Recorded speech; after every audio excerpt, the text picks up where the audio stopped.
Alrighty, good evening, ladies and gentlemen. Welcome back to another episode of the Collegiate Exclusive Podcast. Hope everyone's doing all right out there. Been a minute since we recorded an episode of the Collegiate Exclusive Podcast, and so a lot's happened in a month, including TJ going on to a completely different part of the country. Captain Concord is up in West Virginia now. How you doing, TJ?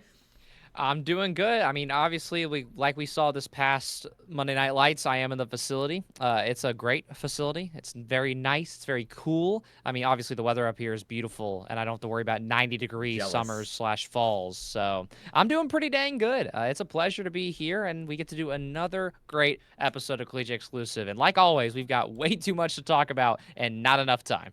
Yes, we do. Let me remove that random box in the bottom right. Like I said, it's been a while since we did the podcast, so if there are any technical difficulties, let me know, because it's been, I think, almost exactly a month since we kind of did exactly a month all throughout the summer, just our in between the spring and the fall season podcast. So we've had a month of content each time we've recorded, and each time I went into it thinking, okay, maybe we won't go 90 minutes this time. And then some new team drops a crazy roster. Like the roster moves, I think, have been insane this summer, TJ. And we'll get to that. We have a whole segment for it as usual. But, I mean, compared to past CRL seasons, I feel like we have not had this amount of in-between season, the summer season news between fall and spring.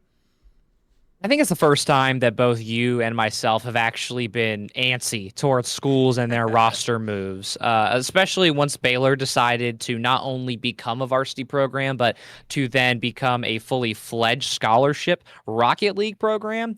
I think that really kickstarted a lot of the momentum, not even to mention how obviously there's schools back in my hometown, actually both of our hometowns, really, if we want to get technical.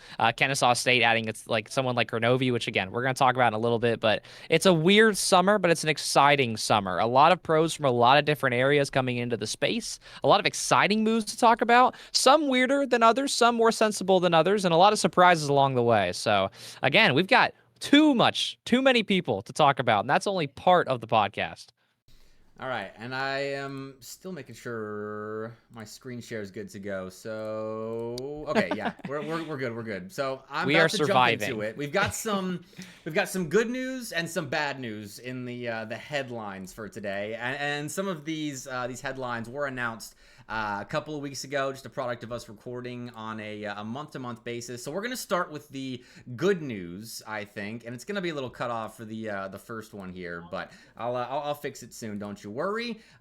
Big headline, it dropped today, actually. The Power Esports Conference introduced 3 new schools to its lineup of fairly stacked Rocket League rosters. If you're looking at the very top with Boise State and Michigan State already there, but Baylor, Minnesota, and Utah joining the Power Esports Conference. And this is more than just Rocket League. We're just covering the Rocket League portion because this is a Rocket League-centric podcast. But Baylor joining the Power Esports Conference, I think, is very big because the players that they've already announced, the 2/3 of that Rocket League roster, are going to bring a lot of eyes.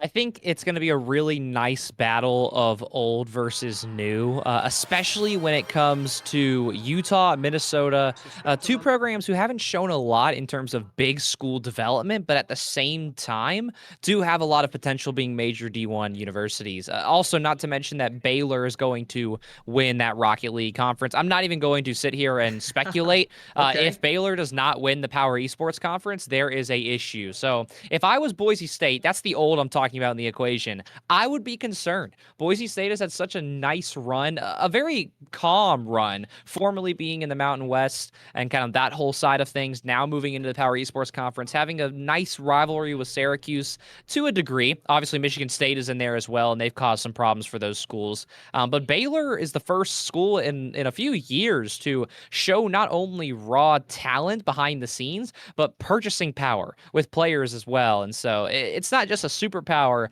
It seems like it's a whole kingdom entering the Power Esports Conference.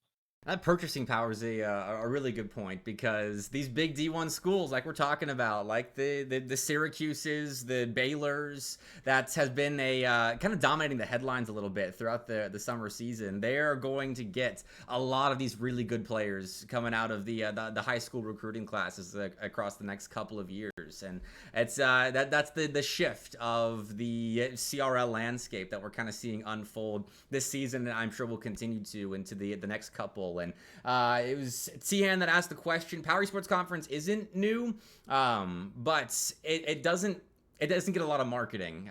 This is something I've complained about. I think Nikita was in chat one time. I asked him directly to make sure the Power Esports Conference has better marketing, and the fact that we're seeing Twitter posts of theirs pop up is already a great sign. So thank you for that, because I think it was Michigan State beat Boise State in Power Esports Conference, something like that. But in the colleague rankings last spring, it didn't reflect that, and then we get that posted on Twitter. And like we're not seeing these results because the Power Esports Conference, despite having big names, just didn't kind of post those results as publicly as they needed to get eyes on it. So I hope they do post more this season, TJ, because I think what they're offering is, I'm kind of coming around on the idea of the Power Esports Conference with more D1 schools kind of drawing eyes to a more concentrated area of competition, as long as it's not the only area of competition that's getting eyes. Yeah, it's not a gamble. It's a calculated risk. Betting your entire kind of future development of both your students and your program on a D1 only league, it's not something that we've really seen before. NECC Project 1 attempted it, but failed pretty miserably at it. And then now with the Power Esports Conference, again, the powers at be within that conference, talking about Joey, talking about Doc Haskell, talking about Bilski, and now talking about Coach Stanley of Baylor as well. I think if you were to build a dream conference leadership team, you're looking at probably your top 4 picks, easily top 10 picks if you had to go director by director. So they're taking a gamble, but obviously now that Baylor has joined the fray and you still get Minnesota and Utah, again, programs who have normally been recognized as club programs but are now able to, obviously with school support, join Power Esports Conference, it's a big deal. And Oklahoma was in there as well, so even a little bit of SEC representation if you're counting Oklahoma, obviously. But also, to wrap up the point in a bow about the marketing, Tihan does have a fair point. Power Esports Conference was only announced, I believe, 2 years ago and had their first full season this past school year. So it's completely fair for Tihan and many others to not be familiar with it yet. And I think that that's a big challenge that we have talked to them about, that they are aware of. And I would imagine with the leaders in play, both from a social media perspective and from a general esports perspective, they should be more than fine once obviously their account keeps picking up speed, once their schools get involved. I mean, you know, we see all the sidelines accounts that CCS interacts with. It's stuff like that once you get a little momentum going, it's only a matter of time before people start tuning into Baylor Rocket League, or the Baylor versus Michigan State rivalry, or Syracuse versus Boise State, schools that would normally never have rivalries. But because esports, why not, right? You got fan bases to play off of. You got to use them. So I'm very excited. I was originally a little stunned and concerned about the idea of the league too, but they're in their own right to do it, and it's been a great idea so far, and I like that students are behind the scenes. So what can I hate on? And I think esports-centric conferences are a good thing, and that could be a discussion for a future podcast. We spent a lot of time on it, but I'll be just saying in Twitch chat that Oklahoma actually won't be a part of the Power Esports Conference this coming school year. So no Oklahoma for the PEC. You heard it here first. If you aren't in those PEC circles, so that's a shame. But there is still a ton of talent in the PEC. I'll keep my eye on it. But moving along, I think, to the next headline. This is some bad news that popped up almost a month ago now. Northeastern, it was announced, is shifted their esports program from varsity athletics now to the club sport status. And I hate it for these guys because I got to meet the Northeastern, really entire Rocket League program at Boost on the Beach back in March. All great guys. And the positive spin to this, I suppose, is maybe the school's retooling what it wants to do with esports, and they're still keeping Jay Turbo on, who's the esports director for Northeastern. He's still leading the program. It's just under club status now, so it's a change of title, and I'm sure some resources allocated to it, but they are keeping leadership in place, which I think is a great thing. I really respect Jay Turbo and what he's doing, and so bad news is it's going back to club sports status. I hate it for the players that are still there, but they maybe can have a return to varsity in the future here. Something to keep an eye on. They were one of the first, I think, big D1 programs to get real momentum with both not only great leadership, but also a very nice natural pool of talent. I mean, this Northeastern Rocket League roster, even now that they're not going to be a varsity team, they are still contenders for top 32 spots. I believe at their peak, they can really take a top 48, top 32 team to the limit. But it does suck that obviously they're going to lose a little bit of momentum, especially I'm worried about if they're going to still have their coach as well. But time will tell. I mean, I love those guys just as much as I think we all do. Boost on the Beach would not be the same without them, and I do hope they're still able to make it to events like that, and they're still able to travel out. One school that I can think of that's already having problems travel out is like Oklahoma Christian. Obviously a very big deal. Illinois State as well. Very big deal about their school struggling the last few years. Now, obviously, we're not going to talk about it on this podcast, but say what you will about the political climate regarding funding and education right now. It's a very tough conversation to have, and it's a very tough one to look at as well. I mean, I can speak from personal experience here at Concord. There is some major changes legally that have caused schools to re-look at their budgets. Luckily for us, we were able to navigate around that, but I can understand why esports is the first to fall at so many schools, especially a D1 university as well. So it does really suck. I really made a big, multiple paragraph comment on it when the tweet first came out. I talked to some of the Northeastern guys on my own time. Luckily, their spirits aren't too broken or really too hurt at all from what I've heard. So we're still going to see plenty of memes and plenty of laughter from those guys, as we always do. But time will tell. So we hope to see them involved in anything and everything, especially your base level leagues like NECC. Yeah. I don't think they're eligible for ECAC, but hopefully NACE as well. And NEL. We get to hopefully keep seeing them compete. Oh, true. NEL. We'll have to see if they can make it happen for that, because they're not confirmed yet, right? Not confirmed, but they're heavily looking at it. So okay. Well, we will see. Might be sort of a stepping stone league for them in the meantime, but that is something that we'll keep an eye on. More bad news, unfortunately. Hugh Fest, the Hugh Invitational, will not be happening this fall semester. This was previously the last couple of years, kind of the first LAN back for a lot of the big CRL schools that made the trip to Hugh Fest and competed in the Hugh Invitational. Harrisburg has kind of taken a step back with their esports as well. I've heard a lot going up and then going down and then going back up in Harrisburg. I'm not sure what the current state of it is, but it sucks that we're losing one of the big fall LANs in CRL. I mean, luckily there is some room this fall for new things to prop up. I mean, obviously we still have yet to hear an announcement about BBB, which I do have some insider info on, but I will save it for the new events tab of this podcast. But it does really stink. I do have some other insider information about Hugh as well. So some exclusive from Collegiate Exclusive here. Funny enough, Hugh was actually supposed to, once we heard that it was being removed, we were actually going to host an event here in that time frame. But unfortunately, again, due to the budget changes and also just how busy we got this summer with our Passion Series announcement, we could not make it happen because we are working harder towards our spring Rocket League LAN. So us and many other schools, I'm sure, were in the bidding / feud, not feud, but I guess the teamwork with each other to try and figure out who was going to host a LAN this early. Yeah. Luckily, Tennessee Chattanooga did step up. There's going to be a lot of teams in Chattanooga. I'm forgetting the exact name of the event now. It is the Scenic City Invitational, and that is going to be our first major look at many of the top teams in CRL. So it's not completely lost, but I'm also glad at the end that Hugh said they're going to revisit this in 2026.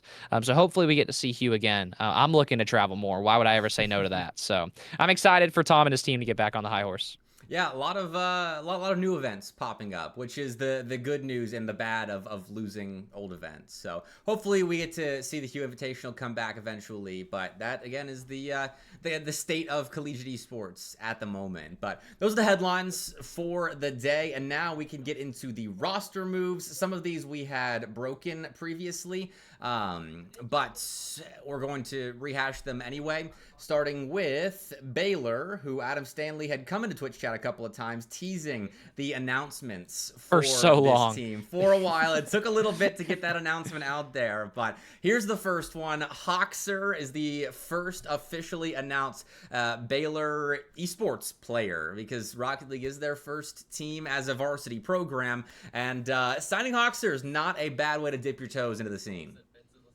Also, just as a random side kind of sports media point that I want to bring into this, I don't know where this room came from. I don't know if it's Baylor Athletics or not, but this goes to show you that how much Baylor cares about Adam and cares about this program. Not only for their first recruit ever to be one of the best players in North American Rocket League, but also to pick Hoxer as team leader. It's not even anything remotely close to a gamble or a risk. It was a calculated move that I'm sure Adam's been working on alongside Baylor for months, and I'm really happy for this program. I'm super excited to see them, and also with their third that they will hopefully announce sometime soon.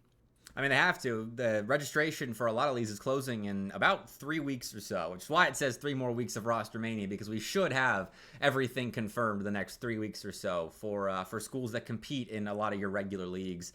But look at the numbers that this did on Twitter. Like, this is Adam Stanley's personal account that's getting 102,000 impressions on a CRL recruitment tweet. Like, that is how much this means to the viewership of the CRL space. And I'll go ahead and move to the next tweet as well, because it does do similar numbers. Not quite as huge with the initial announcement of breaking that first Baylor roster move, but picking up Andy, another huge one. And I mean, combined, it's about 140,000 impressions on social media. Like, this is big. These are big names coming to a big school that should bring a lot of fans to the scene. Not only that, but also a lot of trophies, as I'm sure Coach Stanley is pursuing. I mean, of all the duos you could have ever signed, I don't think any of us were even aware that Andy and Hoxer were on the table for CRL. So really big credit to Baylor and Coach Stanley for even finding a lane to make that happen, but then also to have them come together as well. And even if they're third, is, let's say it's similar to our story, like let's say somebody who's around rank A level, like a Helix or something like that. This is a championship contending roster, and I can only imagine what it looks like if it is a rank X player. Now, granted, there is a few still on the table, and we're going to talk about them down the road of this specific segment, but I truly don't know. After Winthrop's announcement today, I don't know who their third was going to be. We had rumors, but they've all been put to rest after a very certain someone obviously decided to go the other way. Yeah, well, let's pop that up. I very intentionally had it after the Baylor announcement, as Winthrop today, about 4-5 hours ago, announced that Percy and CRL will be joining their esports program. And Winthrop, I had their academy team on my stream last week playing in a show matchup. They made a deep CCS run, as that was kind of the ceiling of Winthrop Rocket League, was like low to mid SSL gameplay. And now they're popping up with Percy and CRL in the lineup. Like, Winthrop have pronounced themselves upon the CRL scene with this sort of move, and I had heard rumors that Percy would be going to Baylor. I had heard a lot of rumors that ended up not being true, and Percy and CRL, not a bad 2/3 for the Winthrop core. Yeah, on the note about kind of rumors, we had a pretty good idea that TCRL was going to be a Winthrop, but we didn't know exactly what role it was going to be. We heard a lot of different rosters, a lot of different RLCS pros being thrown around. Both Hoxer and Andy were obviously in this conversation, not as heavily as it was with the Baylor conversation, but we really thought, and originally, like over the summer, that TCRL was actually going to be coaching a roster. But I'm very happy for him personally that he gets to actually play. And not only that, but will most likely be leading this team. I mean, from what we've heard, TCRL has been officially committed to Winthrop almost the entire summer. So I'm very happy that Winthrop kind of got their guy. TCRL, if my information on the side here is not mistaken, which I don't think it is, CRL is native to the Carolinas. And I believe what has been there for his whole life. And after Harrisburg was the reason why he wanted to come back to Winthrop, and then obviously made the move away and then back now again. So either way, I think now he's finally found his forever home for the rest of CRL. And again, we thought Percy was going to Baylor. I will say this, as an opposing coach, I'm happy to see Percy go to another school, because I was, not worried, but I was a little concerned if Percy found his way on that Baylor roster. And there is still some great options for both those teams. Don't get me wrong. They are both still very dangerous on high hours.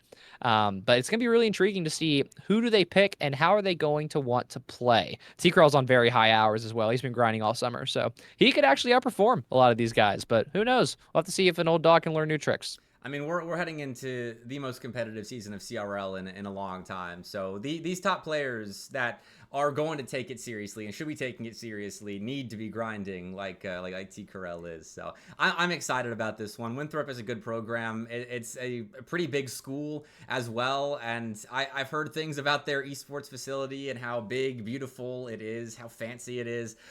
So new player in the CRL game here. We've gotten a bunch of new players actually in the CRL game, but one has dropped out.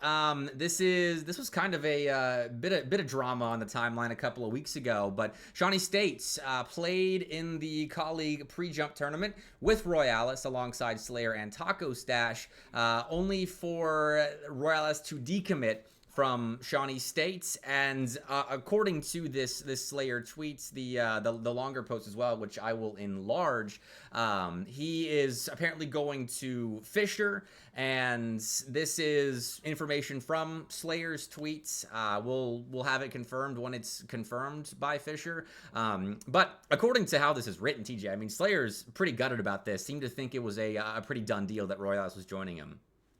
Well, once we talk about Shawnee's now new roster, I can understand why he was so gutted.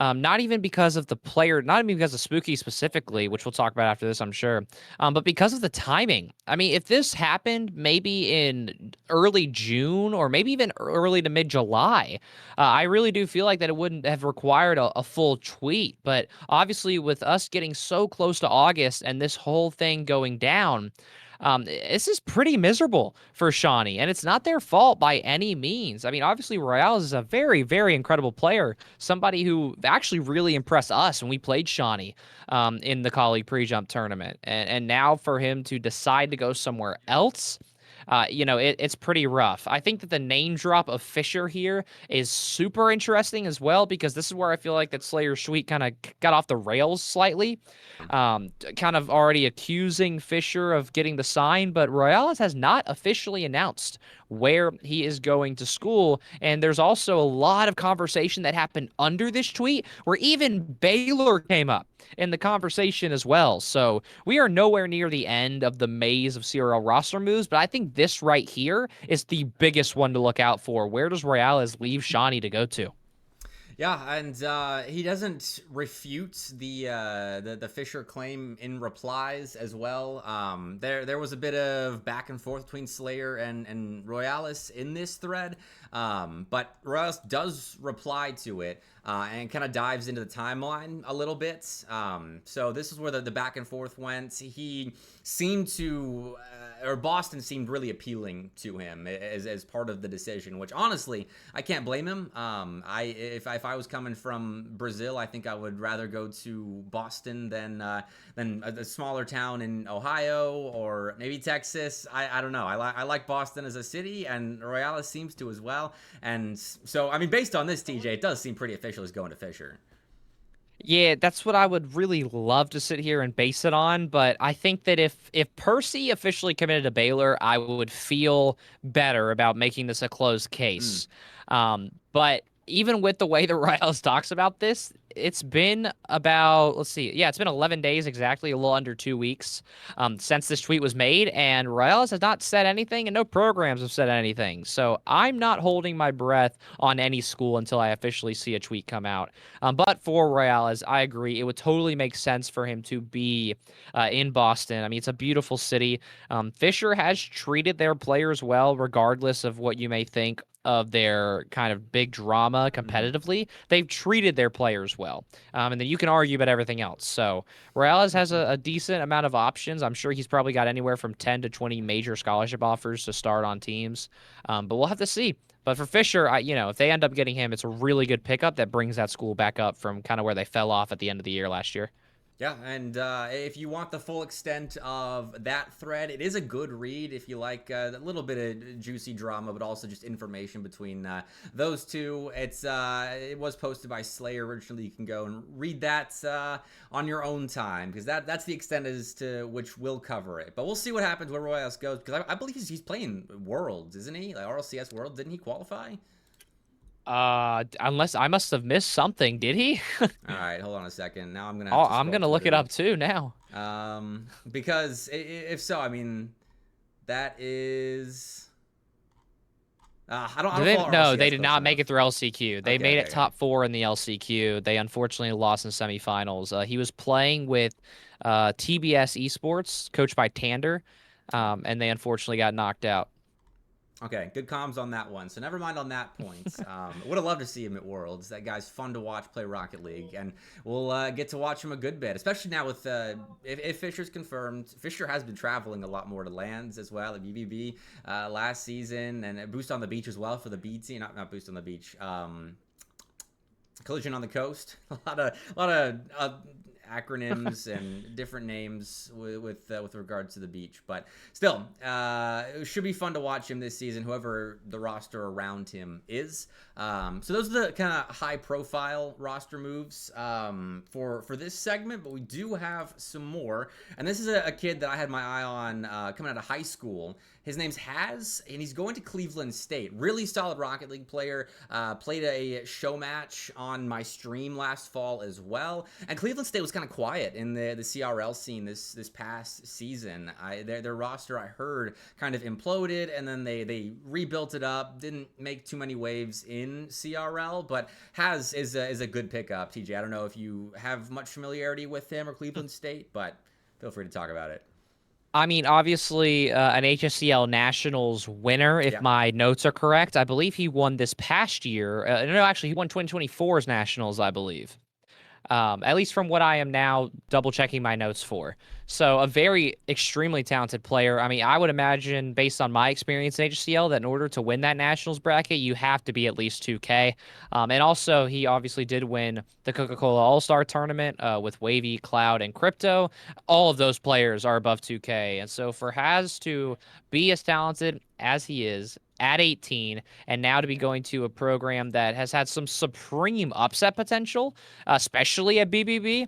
I'm actually really excited to see how he develops. I don't know what his kind of recruiting board was looking like, because obviously it's such a mess this year with all the schools and players in the pool. So for Haz, out of all the Rank X players, to find home in a good, nice, decent Cleveland State program, it's a very good commit from him. So I'm very excited to watch him develop as a player. I'm very excited for Cleveland State as well. They haven't had a big signing announcement in a long time.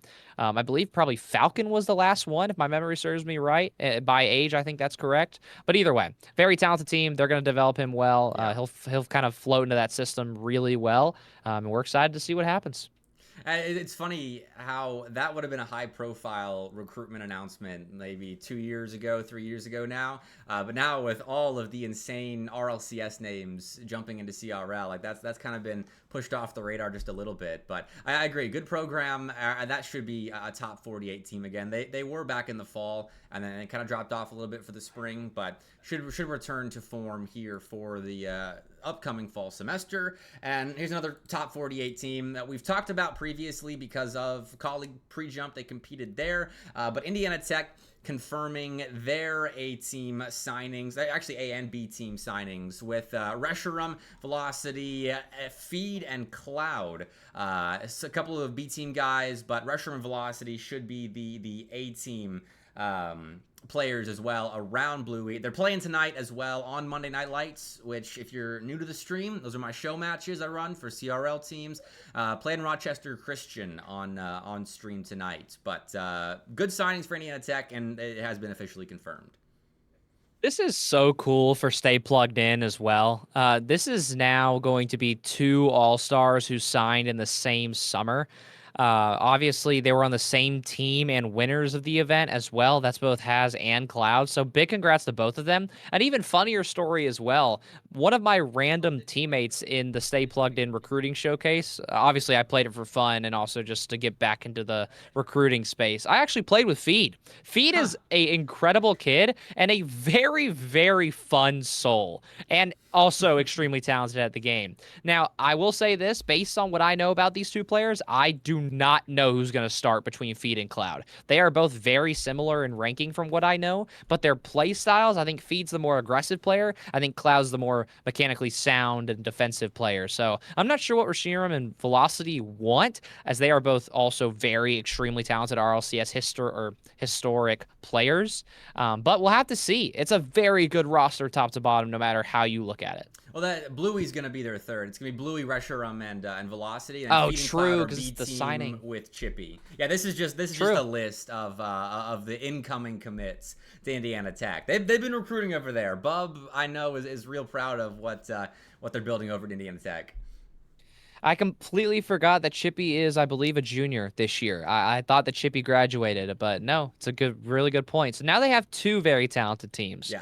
That I think unironically may be the only academy team and main team across CRL that could scrim each other and actually benefit mutually. I don't think many other teams have their A and their B teams so close together like that. So I'm excited to see, obviously, how all 6 of those players develop and also how they attack CRL.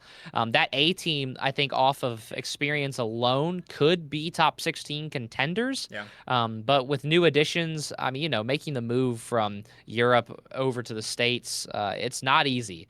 So we will see what happens. Hey, you can watch them tonight, live in action, as they are all in the United States. Is it the full A team? Yeah, it is the full A team playing tonight. Okay. The B team's playing tomorrow. That's not announced yet, but there's a Collegiate exclusive for you. But those are my show matches. Still preseason, so everyone's getting their feet underneath them. But a team that I do want to see now. Let's segue to the next squad. St. Edwards announced their third alongside Nolly and Wellis. It seems to be based on the wording of Tater's tweet that his starting spot is a temporary position, but knowing this guy and his ability, I would not be surprised if he earns that starting spot alongside Nolly and Wellis. I mean, first of all, big congrats to Tater, because this is not going to be a very easy task to play alongside Nolly and Wellis, of all players across the world, even, though those are 2 extremely talented players with different styles. Mm-hmm. But it'll be a really fun developmental semester for this SEU team, no matter who their third is. So very excited for Tater. This team will be traveling. This team will be at LANs. I mean, Nolly alone, I think, has that type of pull based on his history in RLCS, and I'm excited to see this team go to work. But I also will raise another question as well before we get to the next few rosters. I think that all of these schools may have screwed each other over, because we have only seen major duo commits. We have yet to see a singular triple commit graphic that has us shocked. Single commits, yes, there's been plenty of really good ones. Double commits, yes, right here, Nolly and Wellis. They won't be double committing on the field, that's for dang sure. They'll be competing at the highest level. But it's so odd to see what these schools have done in this recruiting space, and it's a very new territory as well. For all of these schools, because we really have yet to have a extremely talented recruiting class until the last 2 years. Or I guess a year and a half, really. So just a little side note to think about as we go into the spring, where even more Europeans will probably come into the fray, and even more Rank X players from North America will probably hop in as well. So who knows? It's really exciting, and I'm happy for Tater, but we'll have to see how that team decides to play, because Tater, I believe, is currently B+, which, again, very talented player, but there is a huge disconnect between, obviously, your Rank X players. Sure. I believe Wellis should be rank X or drop to rank A. Either way, has been up there before.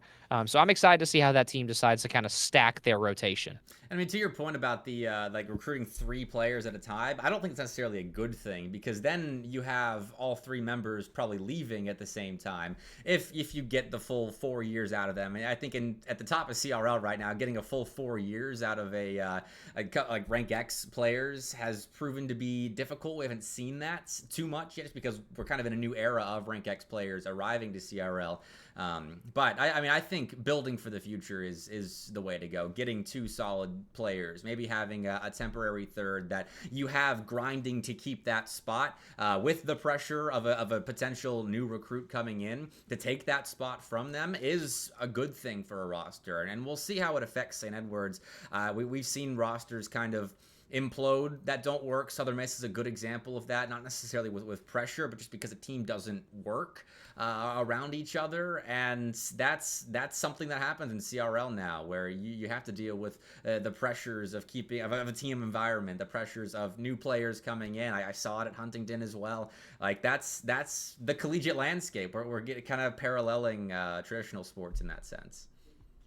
Yeah, that, and just to also manage whenever RLCS rolls back around towards the spring, things are going to get really weird around that time in terms of how many times is your team scrimming in CRL? How do you view your your amount of effort in CRL? These pros have a lot to try and figure out in this scene in terms of how much do they actually care about it. I mean, Northwood is a really good example. Obviously, whenever it was the Lion Blaze era of Northwood, and even a little bit before that, RLCS or not, that team played the same, scrimmed the same, and they own CRL because of that. And then obviously because of natural skill for the beginning of that run as well. But as you can see, as things have gotten more competitive, teams lose their spark, teams lose their chemistry because they have their RLCS teams. They have schedules. I mean, Hawkster is somebody who very easily could make a major on the right team, and I don't think that's a crazy conversation to have.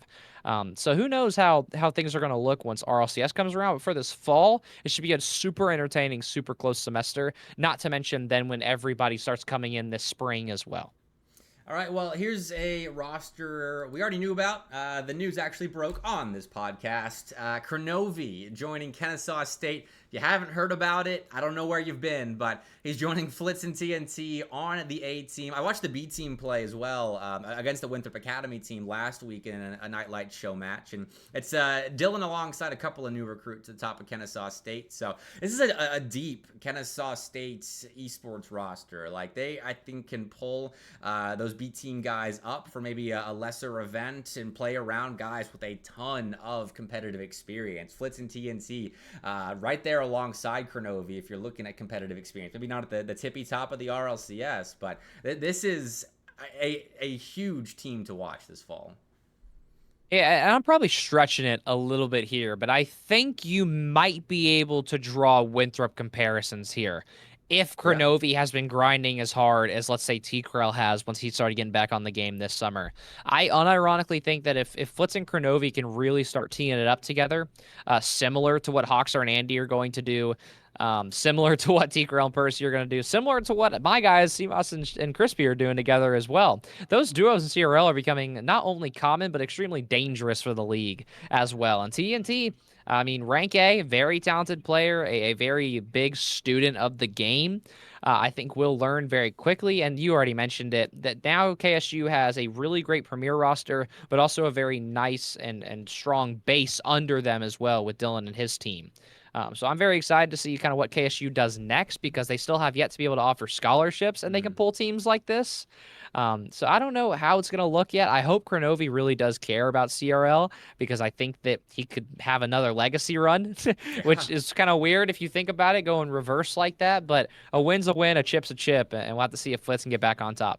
I mean, that's an esports thing right now. Like the CRL still kind of the retirement home. We're kind of shaking that narrative up a little bit with some current RLCS pros joining CRL. But I mean, you have that reverse, the legacy in CRL after the big RLCS career. But that's where we're at right now. So we roll with it. This is kind of sad news. FIU's Zernite announced that he's retiring from competitive Rocket League, which sucks. I mean, this isn't a high-profile retirement. FIU, I think they cracked the top 48 a couple of times with Zernite's team getting in there. They were a good roster, never a great roster, but Zernite was a very good player. Always down to play show matches, that FIU team. They made some deep runs in the SEL as well. Always super polite. I loved working with them, and I'm sad to see Zernite go. I think whenever you talk about Zernite's fan favorites or who had Zernite as a fan favorite, I think it's me and you. And I don't think anybody else really got to see the Zernite Legacy games like we did, especially throughout SEL and CCS. But I really do hate to see Zernite go. But I do hope that if Zernite wants to, he will stay involved, obviously coaching around. I mean, FIU is still a program that, if done correctly at the esports level, could turn around like a Florida, could turn around like an FAU, both in-state rivals who now all of a sudden have actually been able to recruit decent talent even without major scholarship money because they're in Florida. I believe FIU is actually in Miami. I mean, based on what I remember about their Vice City jerseys that I see so much of, I mean, it's a really cool school in a really cool area. Their stadium's named after Pitbull. He's a sponsor. So there's a lot to pull from if you're a European wanting to come to the States. FIU would be a great location if they can get to that point. So I don't think they're out of the Rocket League game. It just really stinks that Zernite specifically has to step out. So we'll see what's next for FIU and what's next for him as well. We wish him the best. Well, that does conclude the roster move segment. Only took about 30 minutes of talking. That's just the way this summer's been, even with the majority of those being new roster moves, which is crazy that we're seeing that many new roster moves here. And we've still got 3 more weeks of roster mania to go. But we'll move along. Next segment. This is an event that's popped up. It's not collegiate exclusive or anything like that, but we have seen a couple of collegiate teams playing in it. Let me share this. This is the tweet announcing it. The Beltway Boost online circuit. It's a couple of qualifiers and a last chance qualifier that leads to a LAN in Washington, D.C. Each qualifier is a $300 prize pool. The LAN has a $3,700 prize pool, if memory serves. And TJ, I know you're familiar with this tournament, so take it away if you want to describe it. Yeah, funny enough, I've now coached 2 different teams in this tournament. I was with a different roster of collegiate players for the very first one. I was with the Good Game family crew, who I just joined up with over the summer. And, you know, obviously Scythe, Kevin, and Juice and Kami are a very good group of guys. Unfortunately, on paper, we do not have the firepower to match up with that team. But actually, we did play them decently close, which the bracket doesn't show. So from my perspective with those guys, I'm still very proud of what we did. And I still think that when the LCQ rolls around, that there could be some very interesting things, which I didn't even get to talk about. Yes, there is an LCQ. And also, yes, there is still a third qualifier coming in about a week and a half's time as well, which, as you can see now in qualifier 2, this is where the community started hearing about this event and going crazy. Obviously, that is Pigeon Wrestle Tide. That is Lunar, Cosmic, and if my memory, it's Stealth, and then of course Naya, Skills, and Lev. Not to mention that Wavy's team with Hazo, or I think that's how it's said, was in this tournament as well, and they had to completely drop out of the tournament, which was very, very weird. I believe they were under the name Norms, like they were way back in the time when they played together. But yeah, they completely DQ'd out. Like, this team, unironically, should have been in the top 3 or potentially the final. So, you know, that was, you know, weird too. And, of course, me and my guys played in this event as well. It was our first tournament back in, obviously, about 3 months' time. So we did not make it out, and we didn't play insanely well, but we did get to play that Ole Miss Rebels roster. That was a very fun series. And then, of course, we kind of had to give up losers because of some personal reasons. So we will be back for qualifier 3. I'm sure we're going to see many of these teams and even more in qualifier 3, not to mention how cinema that LCQ is going to be. But it is a very exciting LAN. It's one of the only LANs in DC that Rocket League has seen. It's hosted by the District E crew, who's been hosting a lot of tournaments up there. They are incredible. They host Smash Weeklies, you know, every week, as weekly means. And they have a really, really cool studio as well. So check out District EDC first of all, and then obviously get your guys together, and we'll see y'all in qualifier 3. And that's why we want to support local esports around here. Like, this is the cool stuff that comes out of local esports getting support. Like, I know there have been weeklies. There was the Gen G LAN that ran in Virginia, around the DC area, I believe. Just that DC kind of metro area.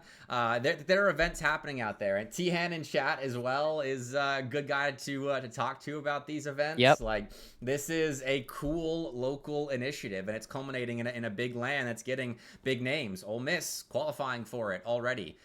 And so it's not just collegiate, but I wanted to cover it because it's a really cool set of tournaments. And if you're not reading Twitch chat as well right now, Tihan saying that the last chance qualifier is in person as well. So it's another in-person event to compete at. Next online qual is on the 28th of August. Last online event leading into LAN. So kind of hype. I mean, we're getting early LANs. Obviously, it's not just collegiate, but like, we don't have many LANs outside of the RLCS for bubble teams and top CRL rosters these days. So good on the Beltway Boost crew. Thank you for hosting. I also meant to throw this in as well. Tihan is one of the lead TOs of the entire event. Okay. So shout out to Tyler. I meant to say that, but I completely crossed my mind. I was more so trying to wipe the trauma from Qualifier 2 off. But yes, no, I mean, Tihan does an incredible job, obviously supporting the Virginia DC area, but also, the DMV area, but also ran that event very, very well. So go check him out. If you have questions, go reach out to him. I mean, you know, and also we don't get to see Tihan in a tournament organizer role very often outside of GMU. So I'm glad that he got to make the time for this. This should be one of the biggest LANs of the calendar year. And if there's more collegiate teams, maybe we do count it as a collegiate LAN. But we'll have to see. There's still 2 spots left. It is only a 4-team LAN, which is probably my least favorite part about the event because there's so much money and so much talent and such a beautiful place to play it in as well. But again, the LCQ in person should be beautiful. But again, time will tell. We'll have to see. It's a very exciting event, and I hope that my guys will pull through and we'll make it next week. But we'll see. Hopefully I get to see Tihan there. Stacked contest for sure, but good luck to everyone competing there. And we do have more events kind of popping up as well, which is awesome considering the state of Rocket League and how many negatives are being thrown around talking about the game and its status. I think it's good to still have investment like this. And I've got another one, a graphic hidden somewhere, that I'm going to put up in a second because Cracked Gaming announced a new tournament. Give me just a moment to do production. I'll give you a little intro. Go for it. Yeah, so obviously, as y'all know, Cracked came out of nowhere over the last maybe 7 months, 6 months, definitely last semester.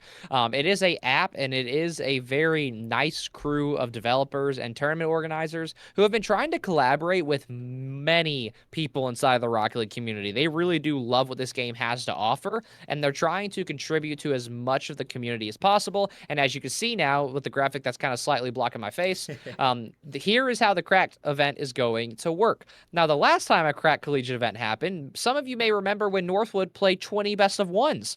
It was one of probably the funniest tweets of last semester. And they ended up, I don't even know if they ended up winning that event. I think they may have gotten upset, unless my memory serves me wrong. So Cracked is back to do it again. As you can see, there are 2 separate days of qualifiers. And if you could even take a wild guess at the format, best of ones are back. And this time there is 4 different divisions you can play in based on your Epic Games rank. And yes, if you are smurfing, they will find you. And they will, I guess I can't say what the Liam Neeson quote is, but they will find you. And then the rest is history. And the prize pool split pretty decently across these divisions as well. The SSL one, which is obviously where most of us are going to be playing in, it is $380, which leaves obviously just about $600 to split between the rest, which for Grand Champs, Champs, and Diamonds especially, it's a really good tournament to play in, and it's best of one. So I was against it originally. They've tweaked the format this time to support the players a little bit better, so that you're not just going best of one after best of one after best of one, and so on, so on, so on. So I'm actually for it this time. Should be a lot of fun. The main event is your normal full bracket. I forget if it's double or single elim. I had it written down, but I don't see it anymore. I want to say that like last time, it's going to be single elim. But please go check the QR code and make sure that you check the CCA or Crack Gaming Discords or their Twitter accounts before you obviously take my information. So I think that's everything.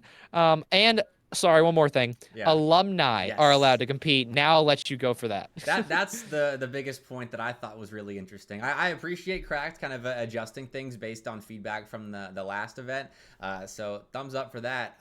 But alumni being able to compete, I think, is going to be pretty cool in some cases. Maybe bringing back, like, could Kentucky play with Ty? Like that sort of thing. I don't know if he officially graduated. Yeah, I don't know what the rules of alumni. I would imagine you must have graduated from that school. But I don't know what their rules are. I checked the rule book whenever I was looking for format. I did not check it for alumni because obviously me and my guys are going to be in that tournament, but we're all active students. So to the alumni rosters, good luck, have fun. Yeah. So I can't think of any like prime examples of schools using the alumni rule in an interesting way. Probably because most schools now have better players than they ever did back in the day of CRL. But Albedo's got a good one. He and Hell Monkey Man can he can have Hell Monkey Man play. Albedo, I don't know if you graduated from Oklahoma or not, or if that would count, or if you go to Oklahoma actually, or if you're staff. But either way, Monkey Man, go join the Oklahoma roster out there. So it's an event for the Collegiate Rocket League scene outside of CRL, and so I'm going to follow it with an interested eye. I don't know if it's like super serious when it comes to results, just because it is best. We'll have to see who makes main event. Yeah, because it could be a CRL champs depending on who plays, but we'll have to see. Well, there we go. Go follow the QR code. If you're an alumni, go play for your school. Auburn, I guess I'm gonna join their team for this. Play in the champs division, even though I have not touched the game in way too long. I feel bad for whoever would get stuck with me, but either way, cool event. Next up, I do want to plug, this is just kind of audio only, plug in Regional Esports. We're about to talk about all of the big leagues essentially of Collegiate Rocket League. But so I want to plug the Southeastern Esports League and Northeastern Esports League right now. Regional leagues that lead to a LAN for the top 8 at the end of the season. If you're looking for leagues right now, our registration closes in 11 days on August 29th with a little bit of flexibility there. But we do start earlier, the first week of September. We're jumping into things. So $1,000 prize pool for Rocket League and Valorant in each region. So if you're looking for more competition, join the Northeastern Esports League, Southeastern Esports League as well. Just some good competition for regional rivalries, LAN at the end for the top squads. If you have questions about it, reach out to me. I'll be happy to point you in the right direction because we're still recruiting for it. Trying to get as many teams as possible in each of those regions signed up for this season because it's SEL is going to be as big as ever. NEL, brand new. So we're going to see what we can do with that for the first season. And TJ, do you have any comments on regional esports? Or do you want to move on to the national boys? I mean, we are running out of time, so I do want to make this very brief. Obviously NEL, the Great Lakes region side of things, that talent pool should be incredible to watch. We're very excited to host that region within our Gaming Oasis crew. Unfortunately, we're going to talk about it in just a little bit. NECC has made things hard for me to be on the desk as much as I would like to, so I have not gotten my role confirmed outside of being director of events for SEL. I'm not sure if you guys are going to see me on the desk just yet. I'm trying to work that out by the end of this week. But there's NEL as well. I'm trying to see if I can make time for that. So you may see me and Bepic have a divorce on stream, and I apologize if that gives you trauma. But I just hope I can be involved in general because this is really can't miss action. Yeah, I mean, we're trying to kind of pioneer regional esports at an in-between level, in-between national, but a little bit bigger than the just local events. So if you're interested, go pop in the leagues. But moving on to the Alphabet Soup National Leagues, I gave each of the big three their own segments because they were all in the news for various reasons the last couple of weeks. And we're going to start with NACE because I think they have the most interesting news as they announced the removal of prizing for their esports, which is a huge change. And I really only think NACE could have been the conference to make that first change, the first step into removing prizing for their collegiate league. But this was kind of big. It came out, and I mean, TJ, as a player, I am curious to get your thoughts on them removing prizing. Yeah, my first reaction seeing this, I think as a player and as a former club director, I was genuinely shocked, probably not in the most positive note when this first came out, but I am very close with Dan, who you're seeing on the screen right now. That's the director of Maryville. We had a lot of conversations about the state of collegiate esports this summer, and after talking to a lot of very tenured leaders in this space, I see the reasoning why NACE not only wants to be a trailblazer in the world of prizing, but why they decided to take it out as well. So as a player, I'm not a fan of it. I think it's going to really change how some big NACE members are going to start recruiting players. But from an administrative / coach / however you want to work at it, or however you want to look at it perspective, I actually think this is probably going to be one of the better moves for collegiate. If you want to keep things the way that they have been traditionally, then prize pools really shouldn't be involved in the league. So it's going to be interesting to see kind of if NACE kind of starts the fall of the dominoes, or if some schools actually decide to pull out of NACE or join NACE because of this, and then will NECC continue to be on the hot streak they've been on? I'm really not sure. It's a risk, but I also made a lot of comments about this on my personal account as well. NACE mentions in this video, this is the big point of contention with this video, is that they don't have an official method of how they're going to use the former prizing funding for something else. A lot of us on Twitter and collegiate esports talks in general, we all mutually kind of agree that if it's used towards benefiting membership schools better in some fashion, that's a bare minimum. And a lot of the video is Dan talking about there's only been 3 schools in NACE's history who have actually won prize money. I believe it was Northwood, Maryville, and St. Clair. And that's awful for NACE if you're looking at it from that perspective. So as long as that money is somehow distributed into affecting the majority of schools in their membership, I think it's a good change. But we have to see. And once that tweet comes out, we'll see. I have no idea yet. I think NACE is the only conference that can get away with being the first conference to do it, because it's varsity esports centric. Because I think for collegiate esports to grow, we have to get to a point where the trophies and the glory of winning, bringing pride to your school, helping build up your programs that way, that should be the reward for winning. Because I'm not sure collegiate esports has the backing any longer to produce prize pools that's kind of make it livable, maybe for players to rely on prize money outside of scholarships as well to make collegiate esports worth it. And so I think for a varsity program, like if you get recruited, if you get a scholarship, then that is your prize money kind of given to you up front. And the fact that only 3 schools as well have won the prizing in NACE's history, like that's another good example of how it doesn't actually benefit as many people as maybe you would expect it to at face value. Because like prize money sounds good, and you would hope it gets down the ladder, but there's just not a ton of money in collegiate esports to prop up a lot of teams with prize money. So I think it's a good move. I agree as well that it should go to like back into the programs. That's kind of a given. But I think it's a cool step in the direction of legitimizing collegiate esports for NACE. Yeah, the big keyword is LANs. If NACE can host more LANs, and they really did a good job with their finals this past year about bringing out more teams, if they can do a good job with that, then I'm here for it. But I got to be honest, I think if it's almost anything other than LANs or events or maybe donations to programs' labs, I'm going to be a little hesitant to support NACE this season. But, you know, I have a lot of friends close to me on that board, and so I hope, based on what I've seen and what I know, they're going to make the right decision. But they have made a lot of leadership changes, and this is just one of the very many big changes they've decided to start their year off with. So we'll see. And again, I know we're running out of time, so just wanted to add that in. I mean, we're good. We've got an hour before show matches. I don't know if you have to go anytime soon, TJ. I thought show matches started at 7:00 Eastern time. 8 Eastern. 8 Eastern for Monday Night Lights tonight for everyone. So we've got. Well, in that case, let me add on something else. Yeah, go for it. I'm going to ask an expert in the room if they want to talk about the loss of prize pools in NACE, if that's all right. Yeah, surprise interview. Let's go for it.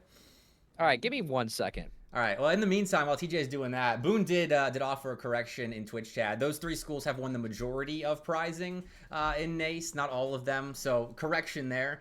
But okay, here we go. CMOS joining the podcast. So we're talking about NACE removing prize pools.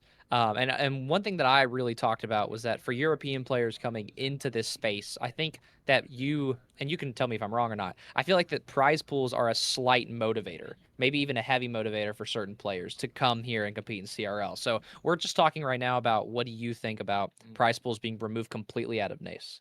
I mean, no one's gonna play that league who's good. I'll just be real. If the school is not forcing them to play it, they're not playing. The top tier teams, they're not gonna play. Obviously, the only reason why I came to Concord, it's totally not because of money, but because they're such a great school. Also, can't forget that.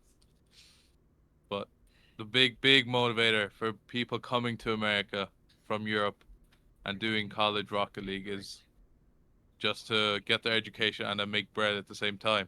That's definitely one of the big factors of definitely one of the massive factors, I would say, to moving across the globe. Yeah. I mean, it's a huge commitment for y'all, so I can't even imagine. Also, Helix just appeared in the frame. So, anyways, that's. Do you want to ask him anything specific, Bepic? Should I give him the headset here? I mean, is that you can kind of translate? You mean translate? I just got one question. Like, okay. Is that all right, just one question. European pros, or is that kind of consensus with more Native American, Canadian players as well? All right. Do you feel like that it is only a European thing to come here more so for money and prize pool as well? Or do you think it also applies to any non-Americans coming in? Like, especially Canadians as well, because it's not as big of a commitment, I guess, would be the best way to word that. Bepic, correct me if that's too much. Or is that good? Is that just import players? Is kind of what I'm saying. Or okay, is it as so well he's like saying, people that grew up in the States and Canada? Okay. So he's saying to compare it between import players viewing this change versus players like obviously Chase who are born in the States and are here to compete. Well, how do you think that'll differ between high level players, or do you think it won't? So, I mean, there isn't really any. I mean, I guess let's say Northwood, for example. If they're still offering lands and stuff, that's still like just as good as prize money. You know, a league with, I would rather a league with a land and no prize money than a league with prize money and no land. In my opinion, I think it'd be so much better for like a trophy, and then no prize money and then a land. I think if NACE still host lands and they have a cool trophy, you know, if they're still hosting it in, was it Orlando or something? Yeah, that's a beautiful area. Then I don't think anyone's gonna not play just because of the land in Florida. Like, who doesn't want to go to Florida, bro? Yeah. Who doesn't? Yeah. Okay, cool take. I think the priority of lands makes a lot of sense, and if that is where prize money's going, then I think that could be a big change for NACE, because we all love in-person events like that. That's what competing is all about. Is the lands. I think we can all agree on that. True.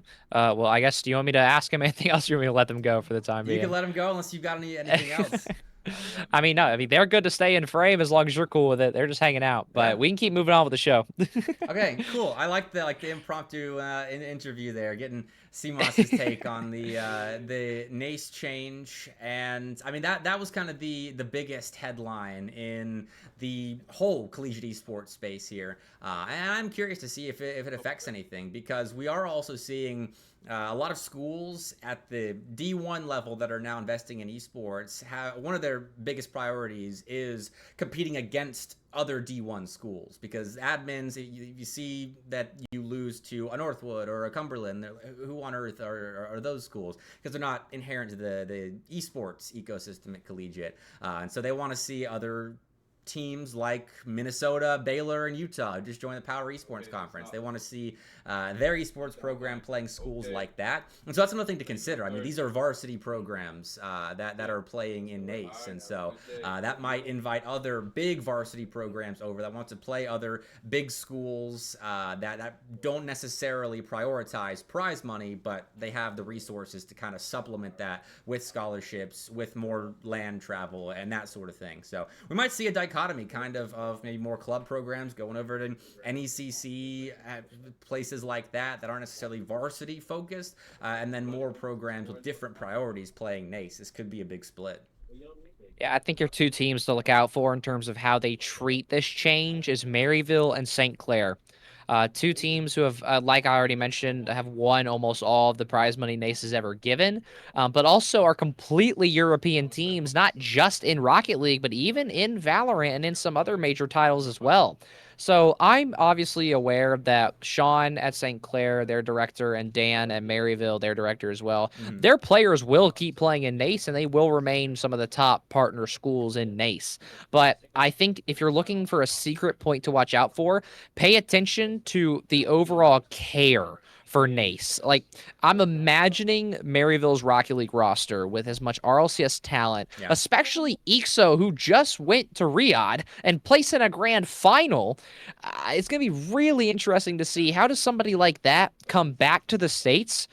Are they even going to care about NACE? Like, are you going to notice gameplay differences between how they play in NECC versus how they play in NACE versus how they play at CECC?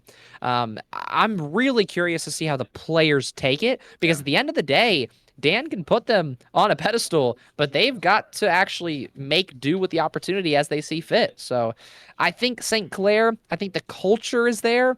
Naturally, Maryville has great culture, but obviously that Rocket League team, I mean, has some of the three most interesting characters in the entire scene. So we'll just have to see kind of what they decide to do. But it's going to be a lot of interesting changes to see what happens between now and then. All right, yeah. I mean, keep an eye on it for sure. That's how a lot of these stories, that's how Collegiate Esports right now just is. Like, keep an eye on it, see how things develop, see how changes sort of ripple forward into future decisions, teams maybe pulling out, teams joining the league. We'll see what happens there. But that's the big news with NACE with regards to what kind of affects Rocket League. They also had another big announcement as well, and this is not a Rocket League centric thing, but something that is still important to look at. But NACE announced a partnership with Overwatch Collegiate, which is kind of huge. This is the first time that we've seen a big esport partner with one of the major national conferences to help run their collegiate competition. And so this could be a trend-setting move. Again, it's kind of the theme with NACE's announcements these last couple of weeks, but this is big for Overwatch Collegiate partnering with NACE. I will say two ways to look at this. First of all, Blizzard deciding to invest in Collegiate is a very awesome move for the future of not only Overwatch as a game in our space, but a lot of players, I think, absolutely needed this for their scholarships to stay intact. There's a lot of programs, I mean, mine included, who decided to drop Overwatch completely and move to Marvel Rivals. That's how strong the momentum has been in this market. For this game. So for not only NACE, but Overwatch and Blizzard to combine and almost save Collegiate Overwatch, I mean, I don't want to say save, maybe it's a little too strong, but it feels that way.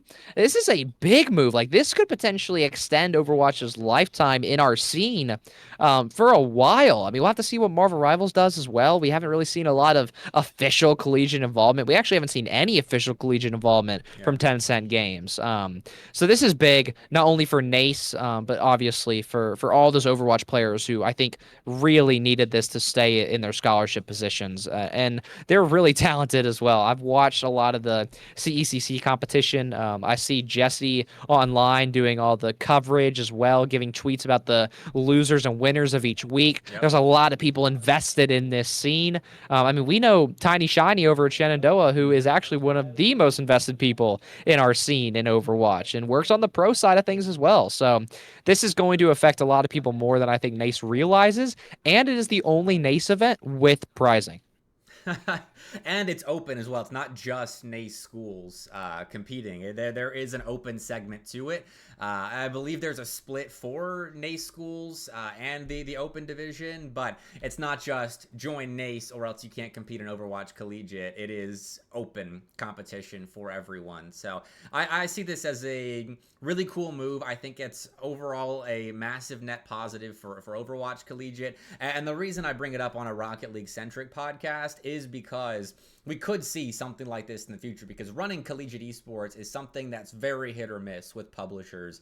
And with the amount of support that Psyonix and Epic have given CRL over the last couple of years, I think back to the entire nearly year-long break we had between CRL events, this could be something that happens in the CRL space, with them partnering with a national conference that already has the means to run competition on the TOing side and the broadcast side, and can probably get away with spending a bit less on the overall product. So it's something to keep an eye on, again, just being Rocket League fans here. Yeah, I mean, it's big for our entire scene. That's why it's so important to include. So we'll keep a close eye on it. We'll keep y'all posted. But I would expect those registration numbers to be sky high. It's going to make NACE's numbers look a lot better than last year. All right, well, moving on, still a minor NACE thing. This is a pat on our own backs really quickly, kind of. But NACE Awards came out. Outstanding Event of the Year winner, Boost on the Beach. You and I were both there. We loved the event. It was so much fun. There were big CRL schools that were competing. I mean, Concord, Davenport there. We talk about the third place game between Northeastern and South Carolina more than I think any other third place match in the history of Collegiate Rocket League. But winning an award to kind of show how big an event this was, I think is very cool. So shout out to Boost on the Beach. I mean, we mentioned it even earlier in the in the podcast already, because it brings big names in, and it's now winning awards as well. I mean, they were nominated last year for many awards, both in and out of NACE, and now they finally get it. This is also, I believe, this was the first year that Syracuse was involved in it as well. I mean, this is kind of like Joey's child. So you know that Syracuse is going to stay involved regardless of how long Joey had left Shen. But also, there's so many students who work this event. Everybody who wasn't holding a mic and casting was Shenandoah and Syracuse students, active students as well. Not even some grad assistants were there.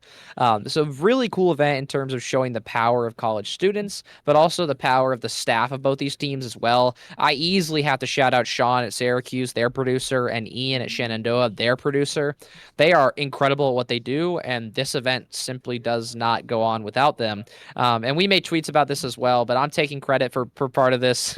Obviously, that was my second grand finals with Boost on the Beach that I did. I was with Bear last year, and I was with you this year. So as long as I'm concerned, or as far as I'm concerned, when all the eyes were on the event, it was DJTJ and MrBepic. So you're welcome.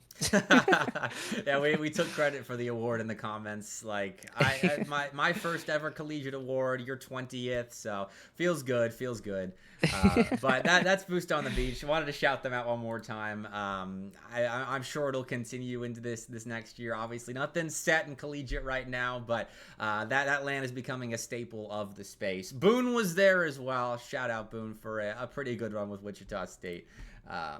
But all right, next we'll move to the NECC, who were in the news just because they announced Project One is coming back, and this is going to take me a second to get the graphic up.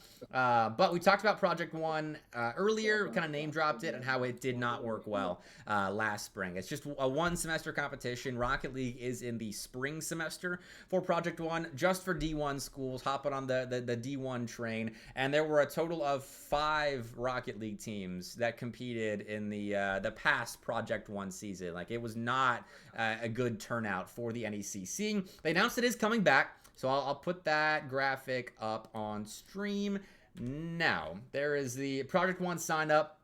It's now free for NECC members. I think that's a big change from last season. But for non-members, you have to pay $200 for one title, or $400 for the 5 that they're offering, as Marvel Rivals is now included. So Project One is back, TJ.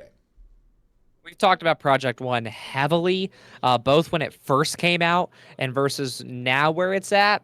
I mean, unfortunately, there's not a lot of nice words I can think of. Then Project One has really struggled to actually find ground in our space, especially with the Power Esports Conference kind of took its place as the premier Division One competition to look out for. But I do think that after a year now of a lot of feedback and big issues, I would hope that NECC and their team have changed a lot of how the league worked. Not to mention, there's a lot of schedule changes that NECC decided to make, which we're going to talk about in a second anyways. So I don't know how I feel about it yet. It's similar to how I feel about Power Esports Conference. There's good people in good places. There's decent funding in the right places, but the execution is always so hit or miss. And so it's just another league. Really, all the leagues you have to watch with a close eye this year. We're going to talk about ECAC here in a second, too.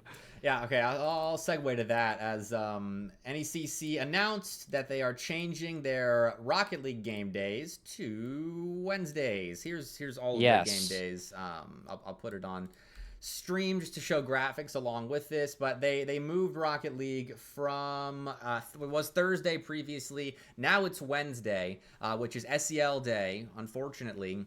But they shifted that, and I don't have a reasoning as to why they're changing it around, but that did lead to the ECAC changing their game day from Wednesday now over to Thursday. And I thought it was interesting. I wanted to include this because I thought it was interesting that the ECAC would change their game day to accommodate the NECC, which for conferences that seem like they're competing, that's kind of conceding space to a competitor.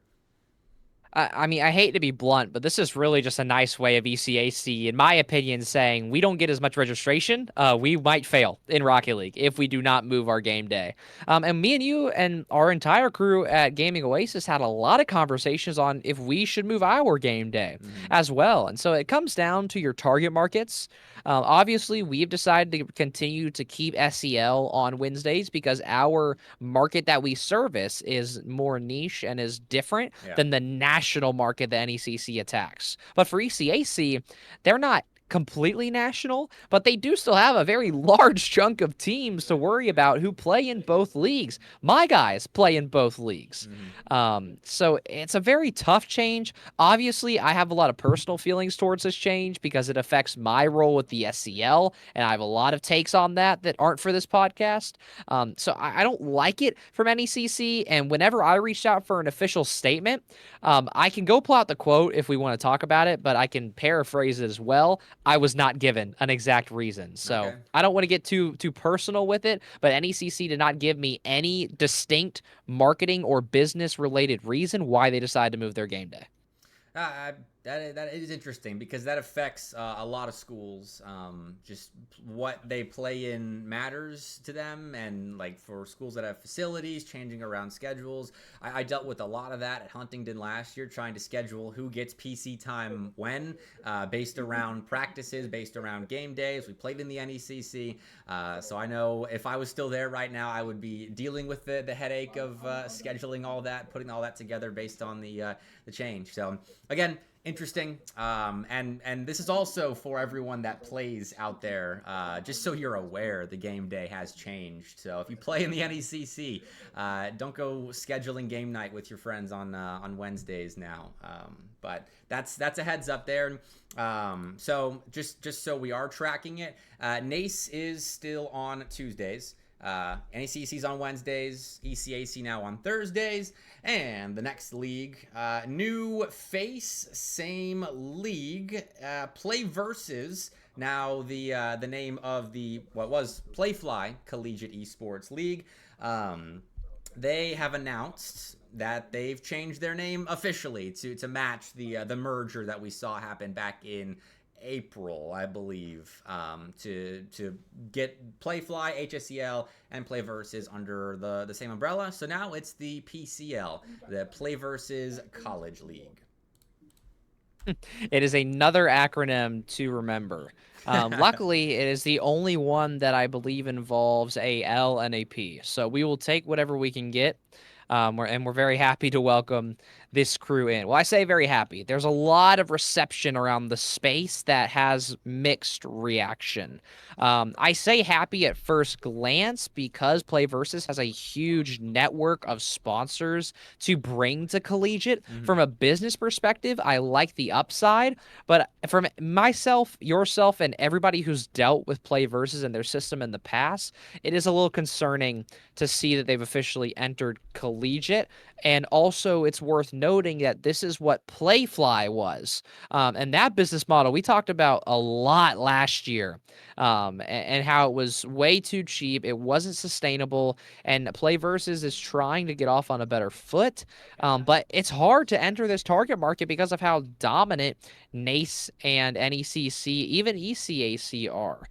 So I'm excited, but also a little worried to see what PCL means for our space. And there's a lot of drama surrounding their supposed marketing as well about the number of schools that they mention, which we don't have to talk about that on this podcast unless we want to. But they haven't gotten off on the best start. Yeah, I mean, I think there are a lot of people in the collegiate esports space. I think we can talk about that are skeptical of PlayVS for different reasons. There have been different pieces of drama in the past surrounding PlayVS and monopolization. And I mean, the drama here, and I don't have anything pulled up for it. It wasn't in the run of show, but they said they gave a number as to how many campuses they're servicing as a league, and it was something absurd, like 900. Yeah, it was absurd. It was very, very. As hopefully a lot of that isn't getting through stream. But anyways, no, I was trying to find my tweet about it as I was looking so that's for gonna it. Take a while. Yeah, I did tweet a lot about this specific issue, or I say issue, the specific overall kind of back and forth with many different people in the space. So I actually did just find it, I believe. There was an original news release that was done by, and I'm looking for the original account. Yeah, yes, you're right. And then they actually had to come back with a revision to their article because we saw that the original article mentioned 900 schools. That's the exact quote. Yeah. 900 schools, which they didn't clarify if it meant high school and collegiate, middle school, high school, and collegiate, but it was on the collegiate website. So we all assumed that they were talking about 900 colleges, and no league is anywhere close to 900 different colleges. And there's a lot of what myself and many others in the community talked about. And then whenever they made the actual revision to the article, they doubled down and actually said only like maybe 50 less or something like that in the article whenever PlayVS made the announcement to Esports Advocate. So I don't have the original tweets because some of them got deleted as I'm looking now. So it was just very, very weird. And it kind of speaks to the shadiness that many of us have called PlayVS out on in the past. Again, I said this on the last podcast. They can be better. And I want to see the good in PlayVS because of how much impact they have on young students within our entire space, our entire ecosystem. I mean, they have probably almost millions of students that they're going to be servicing this coming school year. And we'll just have to see if they can actually learn from their mistakes because so far they haven't. Yeah, and that leads to a lot of skepticism, but we'll see what kind of product they do offer, as they have had some decent signups for this upcoming fall season, and I think it is so funny, and this is by no means a comprehensive report on all of this. You can go sift through Twitter if you want to read about all the opinions and exact quotes, but I think it is interesting that they are competing with NACE Rocket League still by having their game day on Tuesday alongside NACE. Just another kind of product of the messy divorce, or maybe it's completely unintentional as well. But that they still are bucking heads, PlayVS now and NACE. I don't. Okay, side point. The schools and that drama, that's a different conversation. What is wrong with Thursday? Why does nobody want to play on Thursday? other than when ECAC decided to move to accommodate NECC. Like, what is wrong with that day of the week? Like, am I missing something? I understand Friday. Nobody wants to play on a Friday. That's fair. But like Monday is a very open day. Like, everybody just really wants to be smack dab in the middle of the week. And I understand it. I mean, it's the most guaranteed day for the majority of students, but I don't know. It's random side rant. I just don't understand why everybody wants to be on Tuesday, Wednesday, and we're going to force all of these incredible players to only limit their talent to a few leagues. It's just the silliest thing to me. I don't know what PlayVS' decision was as an entering group into our space as well. Like, trying to even get a sliver of the target market, it's going to be a nightmare trying to get teams there. Those official registration numbers that will come out here in the next 3-4 weeks or so, going to be very interesting to compare that from last season. I'm excited about those numbers, actually. But that is we will be talking about them. Consensus of PlayVS and their rebrand into becoming a collegiate league from being PlayFly, obviously, after their first year of operations, after the split from NACE. It's a whole thing. We could probably do a whole podcast on just collegiate esports business decisions in general. It's been a crazy last couple of months. And then worth talking about as well, PlayVS has partnered now with the NJCAA, which is the Junior College Association of Esports. And I've done a couple of broadcasts for NJCAA over the course of the last several years. They've been around, but a 6-year partnership between these two, where PlayVS is assuming helping on the TO side, broadcast side, and that sort of front of collegiate esports competition, which is really actually big news because the NJCAA is actually a pretty big organization, and so for PlayVS to get that deal is pretty massive for PlayVS.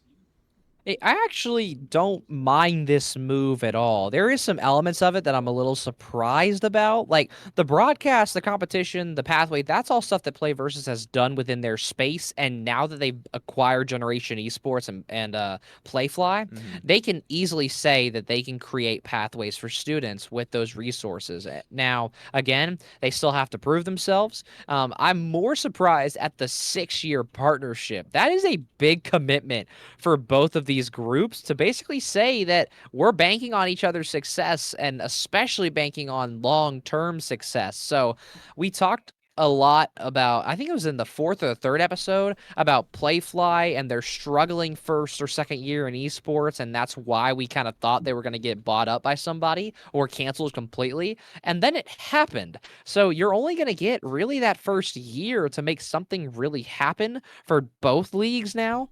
Obviously, sorry, I got to say the whole thing.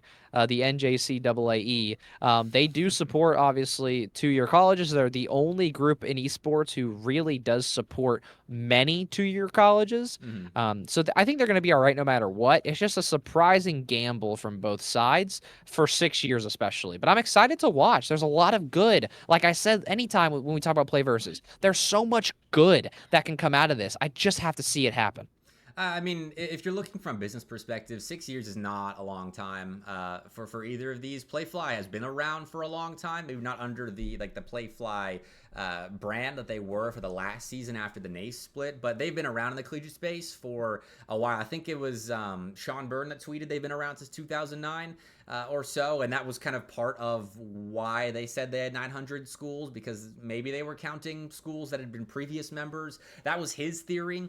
But for 6 years for PlayVS as well, and the funding that they've received from I believe private equity, seed funding, that sort of thing, that Fred, the owner of the gaming oasis SCL NEL, knows a lot more about than I do. This is snippets of what he knows about their business. But 6 years, not a long time for NJCAA and PlayVS to be working together here. Because I mean, PlayVS is here to stay. They've been around in the high school space for a long time now, and they have the funding to run collegiate as well.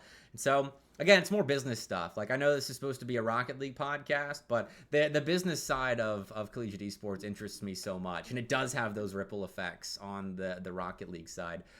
So another thing to keep an eye on and look at headlines that come out about it. Yeah, back when we made this podcast, there's a reason why I was such a strong advocate for make sure it's collegiate exclusive, not Collegiate Rocket League exclusive, is because I love talking about the entire space at once. And yes, our target audiences are mainly Rocket League, but I think many of them probably would like to know what's going to happen in the next few years, if there's another league they can get involved in or that their friend's college can get involved in. So that's why we do it. It's important to highlight because it's important to the future of esports and collegiate as a whole. So anyway, I just wanted to add that on, but it is still interesting stuff, though it may sound boring as all get out.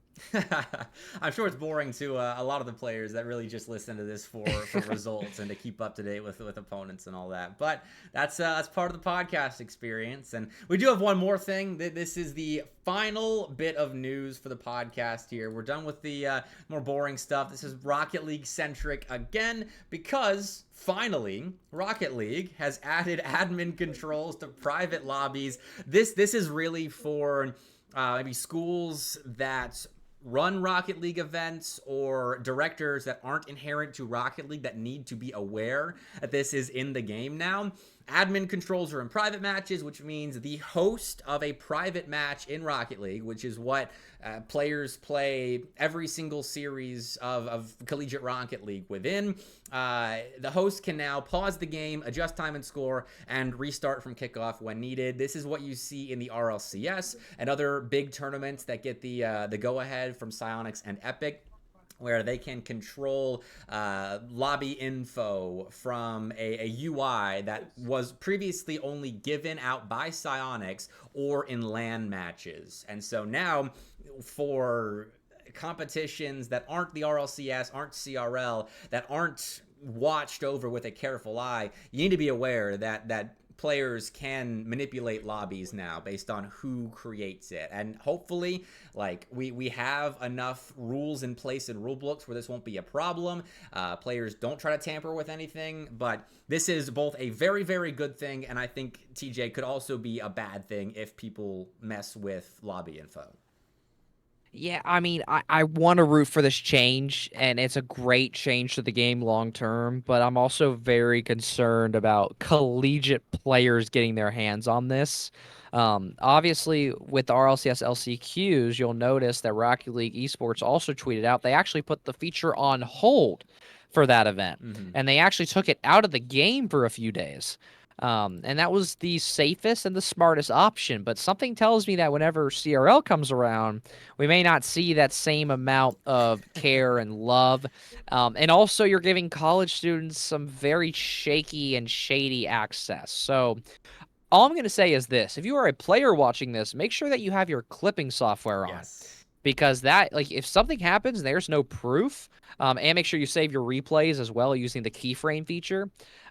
If you don't have any evidence, you could completely lose a online series, whether it is a league match, whether it is a qualifier, whether it is CRL itself. It's a little concerning. So I don't know what Rocket League will decide to do. We'll have to see what Mateo and his team can actually make happen. But I hope that it can be used for many LANs this year, as long as maybe, like, if it's canceled during CRL and then we have a LAN in between, maybe they'll be able to use it on full force, because we've been to a lot of tournaments where the ping is good enough or LAN is not working to where we actually have to play LANs online. And having those controls would have been huge then, and they're going to be huge now. So it's a slightly scary change. I like to think better of my fellow college students, but being a college student over the last few years has taught me many things, and I don't know if I can trust everybody with admin powers at all times. So we'll have to keep a close eye on that one. And there are easy tweaks to make this a really good change. Like, it should be toggleable, first of all. Like, you should turn it on or off. It should probably be off for qualifiers. I think this should be used in a controlled environment only, like an official tournament, or even like a local tournament can use this, where you have designated admins. But toggleable, like you said, clipping software, always be either saving your replays or clipping if anything seems out of the normal. And I mean, these are easy fixes. Like, you shouldn't be disabling during big events. Like, there should just be methods in place, like toggling it on or off in matches, and then in your rule book you have contingency contingencies in place, like having it toggled off for qualifiers. That way you don't have to worry about people hosting events during the same time as RLCS quals now losing access to admin controls. Like that just shouldn't be in place. There are other ways around people using this poorly than just shutting it off for the entire community. But I think they'll get there eventually. I like to think they'll get there eventually. But yeah, this is just so directors and players are aware. It's in the game now, which is going to be very, very useful and hopefully not used poorly. Yeah, I like to think that with Worlds coming up and a lot of rumors floating around our space as well, that it's not the only major change Rocket League is planning to implement. Yeah. I'm really hoping that after Worlds, we're going to see a lot of big changes. We don't have it on our run of show, but obviously Unreal Engine 5 has been talked about very heavily in the last 48 hours. Yeah. By some very big accounts as well, whose leak percentage of accuracy is pretty dang high.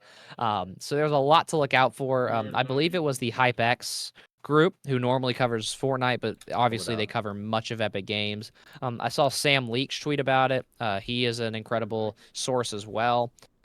So it's just, again, something to look out for. And this is one of the big ones as well, is Rocket League has been rumored to be ported inside of Fortnite, which is a whole other conversation to have. I don't know if it's for this podcast just yet until we get more info. Yeah. But it's weird to even imagine this after a decade, just over a decade, with the 10th anniversary being celebrated.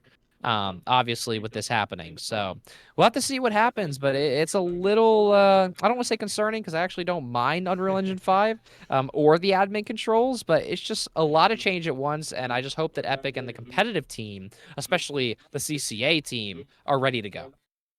I'll see if I can find the Unreal Engine 5 tweet, but that was a rumor that came out, I think, today. But the changes, I saw that, like the porting to Fortnite thing. I was like, I hope not, but I'll still be addicted to Rocket League regardless. We could talk about that when it comes. Bridges and crossing them, as they say. But that's the big news, I think, to end the podcast on. Solid 90 minutes of showtime. You got any final words at the 0 second of CEP? No, I mean, obviously it was noisy behind me. I hope that not a lot of that got on stream. I know my Discord was being buggy earlier, but other than that, I'm glad that, the guys actually got to be in frame and do even some interview stuff. Yeah. So, I'm getting used to the new flow of things. I'm glad that we're still able to keep this on time. I hope I am still able to be involved in the SCL next to MrBepic here. But there's a lot that we are both working out over the next few weeks. I mean, Bepic was all over the place this summer, so we've been very busy. But we're glad to be here covering what's important to us, and that is the collegiate esports space. This podcast is not going anywhere by any means, and we're only going to get more consistent as the year goes on. The dream is weekly. Bi-weekly is also an option, but we're figuring it out as we go. Again, we still have about a month before our actual seasons start. Yeah. Not to mention that we will not see a CRL announcement until Worlds, we hope, because there hasn't been one for this year. So we didn't talk about it because it hasn't happened. So cross your fingers, cross your pinky toes, or whatever it takes, that we get a full CRL announcement at Worlds again, and maybe even some bigger announcements on top of that. So keep a close eye on it. We're going to do our best to give you all the information, and it's been another great episode of Collegiate Exclusive. Yeah, and the next one we have planned, I think, is September 5th. Next recording we're doing is then. It's a Friday, which would be a different day. So stay tuned. Follow both of us on Twitter in case that does end up changing. But I'll be at PAX West next week and into the week after. So if any of you are in Seattle for whatever reason at PAX West, I'll see you there. Stop by the Path of Exile booth. But the next episode will be September 5th, and then we're going weekly after that, as weekly as we can get with both of our schedules. So looking forward to it. The season is right around the corner. Monday Night Lights is coming up next. That's my show match series. I'm putting the schedule on. We're starting off with the University of Alabama versus UT Arlington. Schedule is in Eastern Time if you are outside the EST. And so it's best of 7 show matches, including the new look roster of Indiana Tech against Rochester Christian, and then Buds at GSU versus Huntington College to wrap the night up. So that does it for Collegiate Exclusive. Thank you for watching. I'll be on break for the next 20 minutes. TJ, I think you're ending your stream as well, or are you staying on for anything?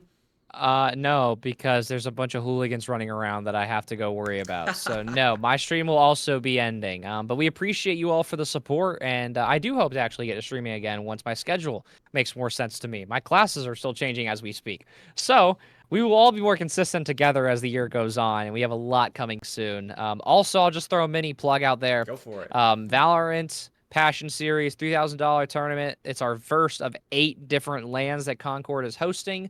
It is August 30th and the 31st. I will be hosting. I will be also executive producer. So check us out. That's Esports Concord on all socials.